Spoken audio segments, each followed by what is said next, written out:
अस्सलाम वालेकुम, मैं शहबाजी। आज हम लोगों का जो टॉपिक है वो है ट्रेडमार्क। ट्रेडमार्क को पाकिस्तान में किस तरह रजिस्टर करवाया जाए, ट्रेडमार्क की इंपॉर्टेंस क्या होती है। लेकिन first of all let's discuss के ट्रेडमार्क होता क्या। ट्रेडमार्क या सर्विस मार्क या इसको बिजनेस मार्क भी कहते हैं।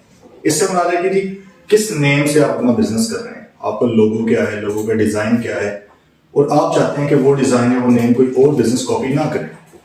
ये उस चीज से हटके है जो हम कहते हैं कि लीगल कंपनी के तौर पे हम रजिस्टर करवा सकते हैं या प्रोप्राइटरशिप के तौर पे या पार्टनरशिप के तौर पे। वो तीन ओनरशिप के लिहाज से स्ट्रक्चर्स हैं। यहाँ पे बात हो रही है कि कोई भी कंपनी है या पार्टनरशिप है या आपका सोल प्रोप्राइटरशिप है, उनका एक ट्रेडमार्क है, उनका जो लोगो है, और आप चाहते हैं कि उस लोगो को कोई भी और बिजनेस कॉपी ना करे, आप उसको प्रोटेक्ट करना चाहते हैं। तो जो आपके ट्रेडमार्क्स होते हैं या आपके कोई फॉर्मूला, कोई डिजाइन वगैरह होते हैं, ये बेसिकली आपकी इंटेलेक्चुअल प्रॉपर्टी कहलाती है। क्योंकि ऑब्वियसली आप अपने माइंड से सोचते हो, डिजाइन करते हो, चीजें नाम लिखा रखते हो, तो इंटेलेक्चुअल प्रॉपर्टी कहलाती है भी। और पाकिस्तान में इसका जो इदारा है इसको रजिस्टर करने के लिए, उसका नाम है इंटेलेक्चुअल प्रॉपर्टी ऑर्गेनाइजेशन, IPO। नाम से जैसे जाहिर है कि intellectual property organisation of Pakistan ये एक फेडरल लेवल का इदारा है जो पूरे पाकिस्तान में काम करता है। इसके ऑफिस कराची में भी हैं, लाहौर में भी हैं, इस्लामाबाद में भी हैं।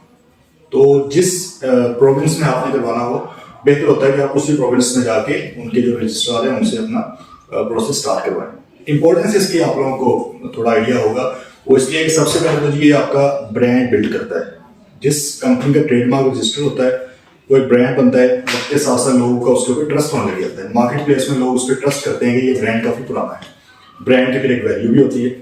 अगर आपने अपना बिजनेस सेल करना हो या अपनी इन्वेस्टमेंट रेस करनी हो, तो उसके अंदर भी अपनी रेप्यूट, जिसको हम अक्सर कहते हैं गुडविल, कि नाम की भी कोई वैल्यू होती है, तो उसकी भी एक वैल्यू ऐड हो जाती है। अगर आपका ट्रेडमार्क नहीं है और कोई भी बिजनेस उसको, और भी बिजनेसेस उसको यूज कर रहे हैं उस नाम को, तो ऑब्वियसली फिर उसकी वैल्यू कोई भी नहीं होती।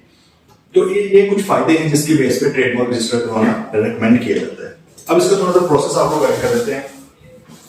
इन वीडियोस का पर्पस असल में है बिजनेस अवेयरनेस क्रिएट करना, और हमारी कोशिश है कि लोग जो उनको मुश्किलात पेश आती हैं बिजनेस में, और किसी कंसल्टेंट के पास जाते हैं और वहाँ उनको लगता है कि शायद महंगा कंसल्टेंट है या फीस वो ज्यादा ले रहे हैं, तो हमारी कोशिश है कि उनको गाइड कर दिया जाए, ताकि अगर आप लोग अपने तौर पर भी काम करना चाह रहे हैं तो आप उसको करवा सकते हैं खुद जाके। तो इसका भी प्रोसेस आपको मैं सिंपली थोड़ा सा बयान कर देता हूँ। IPO इदारा है इसका। अगर लेट्स से आप पंजाब में करवाना चाह रहे हैं, गुजरावाला लाहौर में आप लेट्स से, तो आप IPO में जाएंगे। IPO का जो ऑफिस है यहाँ पे चैम्बर ऑफ कॉमर्स है लाहौर में, शाहराह वाला तजारत, वहाँ पे जाके इनका एक ऑफिस है, वहाँ पे आप इनिशिएट कर सकते हैं। दो तरीके हैं, फिजिकली भी जा कर सकते हैं, और अब तो इन्होंने ऑनलाइन भी एप्लीकेशन का तरीका इंट्रोड्यूस करवा दिया। उसमें सबसे पहले आपने TM55A के सर्च रिपोर्ट वो आपने फाइल करना होता है। सर्च रिपोर्ट का मकसद ये है कि आप देख सकें कि इस तरह के या इससे आइडेंटिकल या फेमिलियर या सिमिलर कोई और भी ऑलरेडी ट्रेडमार्क से रजिस्टर्ड हैं या इन प्रोसेस हैं, तो आपको पता चल जाए। आप वो फाइल करते हैं, विद इन 10 to 15 डेज आपको उसकी रिपोर्ट मिल जाती है। आपको एक आइडिया हो जाता है कि जी इस तरह का कोई और नाम है या नहीं है। लेट्स से अगर एग्जैक्टली उस तरह का नेम है तो फिर जाएगा आपको उसको प्रोसीड नहीं करना चाहिए, क्योंकि आगे जाके वो आपको नहीं मिलेगा नहीं। लेकिन अगर आपको लगता है कि जी जो फेमिलियर नेम्स हैं लेकिन वो एग्जैक्टली इस तरह के नहीं है, तो आप उसको ट्राई कर सकते हो। ऑब्वियसली अभी आगे काफी प्रोसेस है, तो उसमें देखते हैं जब मिलता है कि नहीं आपको। तो सर्च रिपोर्ट के बाद ये होता है TM1। TM1 से मुराद है कि आप एप्लीकेशन फाइल करते हो प्रॉपर्ली। एप्लीकेशन भी ऑनलाइन फाइल हो जाती है, IPO की वेबसाइट पे आप जाएंगे, लॉगिन वगैरह अपना बना के, तो एप्लीकेशन से मुराद है कि आप उन्हें कहते हो कि इस क्लास में मुझे आप रजिस्टर करते हैं। अब एक चीज वहां पे देखने वाली ये है कि ट्रेडमार्क जो भी होता है वो किसी क्लास के हिसाब से होता है। क्लास से मुराद है कि डिफरेंट तरह के बिजनेसेस हैं, आपको पता है पाकिस्तान में। कोई अगर सर्विसेज की बात करें, कोई अकाउंटेंट्स हैं, कोई लॉयर्स हैं, कोई आपके बार्बर्स हैं, डॉक्टर्स हैं, इंजीनियर्स हैं, डिफरेंट तरह की सर्विसेज। गुड्स में अगर बात करें तो डिफरेंट तरह की हैं। टेक्सटाइल बेचते हैं कुछ लोग, कुछ गोश्त बेचते हैं, कुछ चिकन है, इसी तरह सोफा वगैरह आपका डिफरेंट तरह की आपकी प्रोडक्ट्स हैं। तो वहाँ पे ट्रेडमार्क जो ऑर्डिनेंस है उसमें गुड्स एंड सर्विसेज को क्लासीफाई किया गया है। डिफरेंट क्लासेस बना दी गई हैं, तकरीबन हैं कोई 50-55 के करीब क्लासेस हैं। आपने जाकर वहाँ पे देखना है कि आपका जो प्रोडक्ट है या सर्विस है वो कौन सी क्लास में फॉल करता है। आपने वो वाली क्लास सेलेक्ट की है, उसके मुताबिक फिर आपने अप्लाई करना है। अब अगर आपका एक से ज्यादा क्लास में फॉल करते हैं आपकी सर्विसेज, लेट्स से आपका सुपर स्टोर है, उसमें काफी ज्यादा चीजें होती हैं, तो आप उतनी ही फिर क्लासेस वहां से सिलेक्ट करेंगे, और हर एक के लिए अलग अलग फाइल होती जाएगी। अलग अलग फाइल होगी तो जाहिर है फी भी हर किसी की अलग अलग है। फी जाहिर है कि हर साल चेंज होती रहती है, लेकिन फिलहाल एट द मोमेंट जो फी है वो सच रिपोर्ट जो होती है उसके लिए 1000 है, TM1 जो है वो 3000 है। आज की डेट की मतलब जनवरी 2023 की, ऑब्वियसली ये चेंज हो सकती है। अब जब आपका TM1 हो जाएगा फिर आगे से उसकी एक्नॉलेजमेंट आती है IPO की तरफ से। एक्नॉलेजमेंट मीन्स कि आपकी एप्लीकेशन रिसीव हमें हो चुकी है। इसका ये हरगिज मतलब नहीं है कि आपका ट्रेडमार्क रजिस्टर होगा, सिर्फ ये है कि आपकी हमें एप्लीकेशन आ गई है और आपको ट्रेडमार्क नंबर अलॉट कर दिया जाता है। ट्रेडमार्क नंबर से हमारा फाइल नंबर, आपको पता सरकारी दावे में कोई ना कोई फाइल नंबर लिखा होता है, तो इसी तरह 6 डिजिट्स का आपको ट्रेडमार्क नंबर एलोकेट हो जाता है।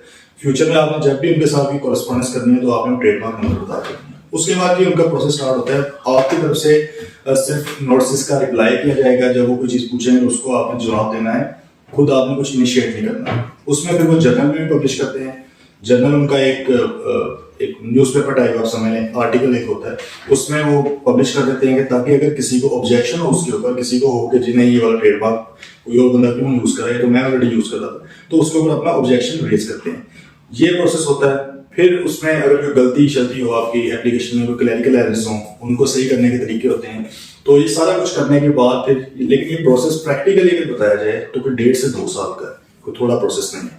लेकिन ड्यूरिंग दैट टाइम जब आपको ट्रेडमार्क नंबर अलॉट हो जाता है, एप्लीकेशन नंबर, तो उसकी बेस पे आप अक्सर अपने ट्रेडमार्क के ऊपर TM लिख लेते हो, लेकिन आप R नहीं लिख सकते। R means registered. Registered obviously तब होगा जब वो रजिस्टर्ड आपको कर देंगे और आपको कोई लाइसेंस उसका दे देंगे। तो जब आपका सारा प्रोसेस हो जाता है कंप्लीट, लेट से कोई आपको ऑब्जेक्शन नहीं आई, सारा कुछ स्मूथली चला गया, तो तकरीबन ऑन एवरेज 1.5 से 2 साल के अंदर आपका प्रोसेस एंड होता है। एंड पे जाके फिर आपने एक पे ऑर्डर उनको देना होता है, वो आपको बेसिकली डिमांड नोटिस भेजते हैं कि आप क्लियर हैं हर चीज़ में, अब आप ये पैसे पे करें। आजकल वो 9000 की फ़ी है वो वाली, बाकी चेंज होती रहती है। तो आपने जैसे वो फ़ी पे कर दिया, आपको 10 साल के लिए लाइसेंस मिल जाए। अब इस लाइसेंस को आप रिन्यू भी करवाते हैं, 10 साल बाद रिन्यू करवाएंगे तो डायरेक्ट फ़ी उसकी देनी पड़ेगी।